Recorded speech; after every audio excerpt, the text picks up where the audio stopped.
You're watching Newsday TV. Thanks for joining us. I'm Ken Bufa. Long Islanders might be waking up to a messy commute tomorrow because the island could get more than 6 inches of snow. Meteorologist Bill Corbell is with us now. So, Bill, how bad is this storm going to be? Well, we haven't seen the likes of this in a couple of years, that's for sure. And enough snow that you're going to be out there shoveling it along with me. And it could be a pretty heavy snow in excess of 6 inches. We'll show you what's going on. It's just starting to develop now to our south and west, and it will join forces. The rain to the south, the storm to the west will all get together. And that means initially a little rain for us, but heavy snow tomorrow. It'll be with you for the morning commute. Taper off late in the afternoon. We'll tell you how much to expect in just a bit. All right, thanks, Bill. Now, the Long Islanders are getting their shovels ready, and Sherry Einhorn has more on the preparations ahead of tomorrow's snow. I love the snow, actually. I'd like to have a snow day. Believe it. Wouldn't everybody? I'm at the point where I've been shoveling snow for, 20, 30 years of my life, and I'm done. When you're talking about winter weather, some people like it, but others not snow much. How much is this thing? No matter what, though, you got to be ready for it. And that means replenishing supplies that you may not have used in a while. My shovel broke during the last time we had snow, which was actually a long time ago, so I was looking for one anyway. Here at Trio Hardware in Plainview, they're expecting a rush once people check the latest forecast, which according to Newsday's meteorologists will be at least 6 inches of wet, heavy snow. A lot of people have been coming in for the ice melt, shovels, but we've also been reminding them about batteries, flashlights, just in case there's any kind of power outage. The storm is expected to start as rain and then switch to snow around the morning commute. That means there could be slushy, messy roads. My little CRV can get me through anything. I'm totally ready. Because the storm's timing is so crucial, Hempstead's town supervisor says they're going to wait till the last possible minute before treating the roads so the mixture doesn't wash away. Trucks are already being loaded and crews will be ready to start rolling overnight to cover 1,200 miles of roads in Hempstead. Backup crews, we're told, are also on standby. It's about monitoring this one. This is something that, I hope it's just rain with a light snow, but this one could turn into something a little more substantial. And you know what? You haven't seen this bad weather in almost 2 years here in Long Island. In Roosevelt, I'm Sherry Einhorn for Newsday TV. Northwell Health has agreed to refund New Yorkers who were charged for a COVID vaccine. The state attorney general says that 731 patients at Go Health urgent care centers were charged nearly $30 for a vaccine dose because of, quote, administrative errors. Those vaccines were supposed to be free, mind you. Now, the attorney general says to contact the Healthcare Bureau if you think you were falsely charged. And first in Newsday, 2 Long Island students have been named finalists in the National STEM Challenge. Steve Langford has more from Brentwood. These 4 Brentwood High School science students are about to find out if they've been named champions in the National STEM Challenge.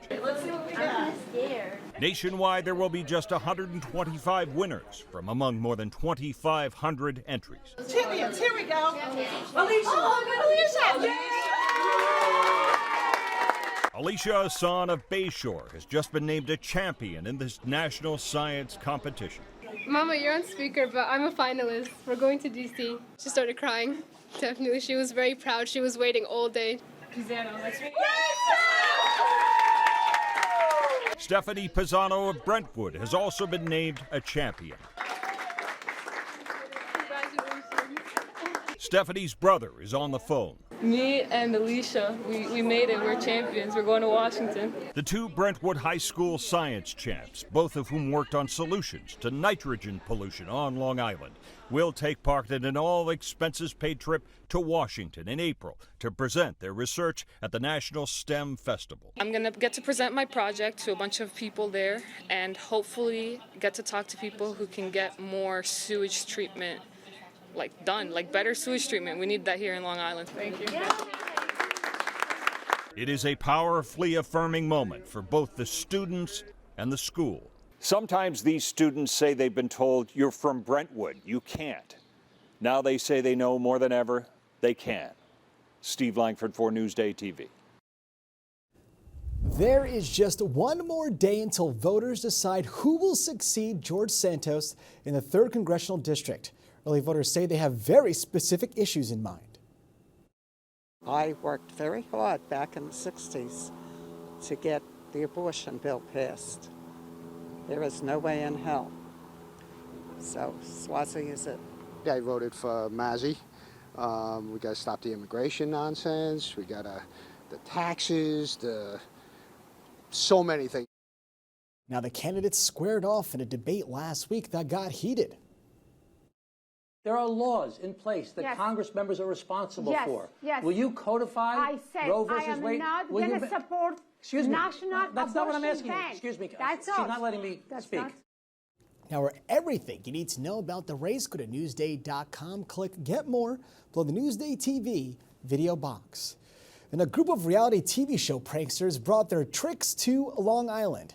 The Impractical Jokers crew came to Estelle's dressy dresses. The comedians did some improv at the Farmingdale Boutique, like pretending to be the shop's tailor. You can catch the episode this Thursday night. And the Great South Bay Music Festival has announced its 2024 lineup. Headlines include reggae rock band Pepper, blues guitarist Joe Bonamassa, and Grateful Dead cover band Dark Star Orchestra. The 4-day festival starts on July 18th.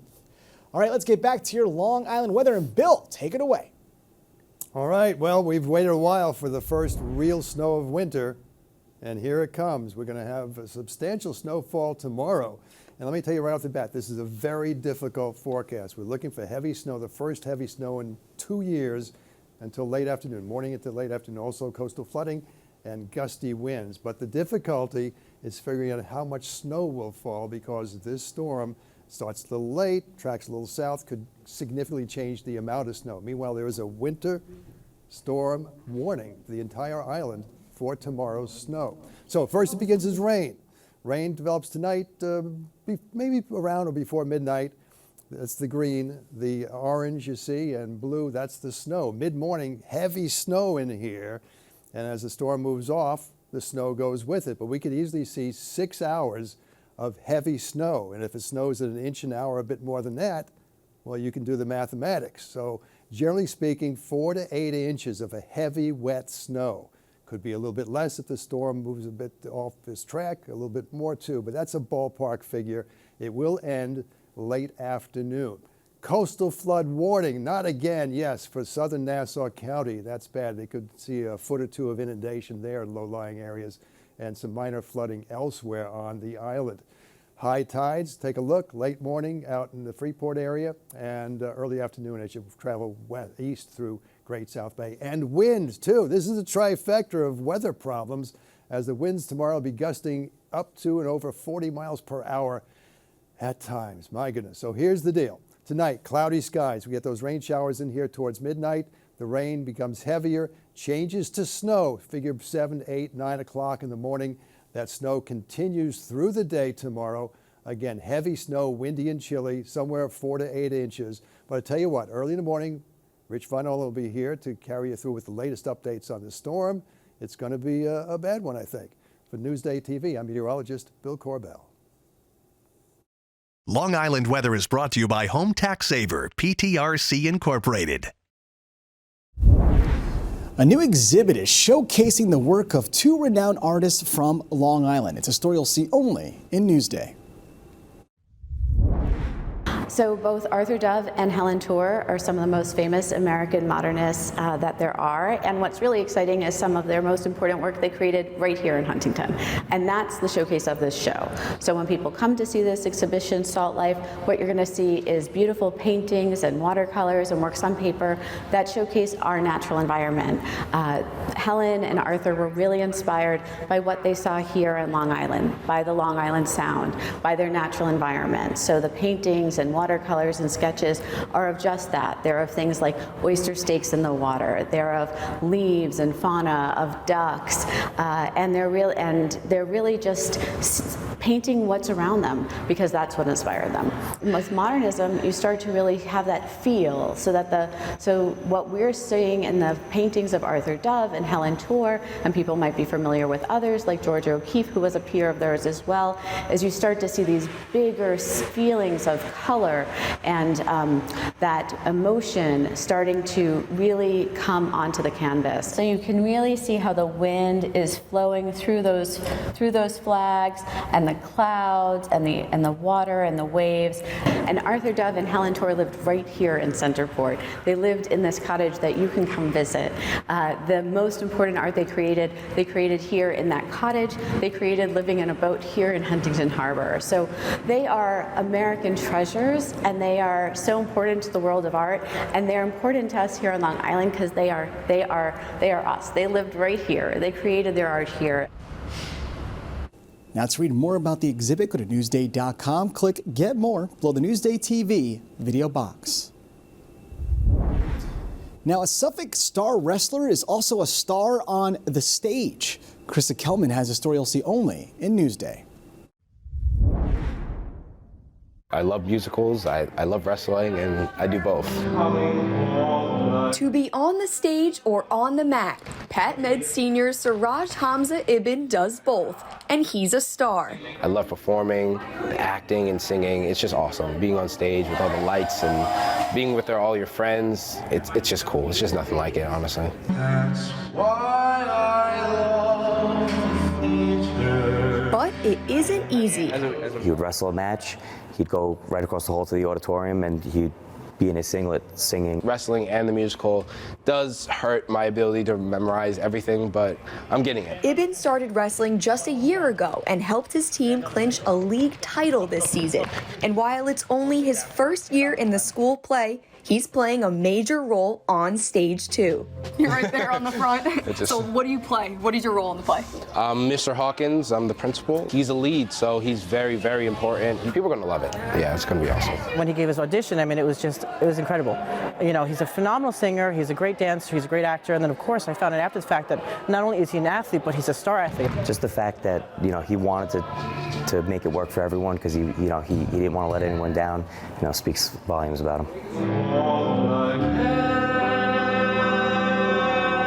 At Patchogue Medford High School, Carissa Kelman, Newsday TV. Kids got a lot of range. Now to read more about this story, go to Newsday.com, click Get More below the Newsday TV video box.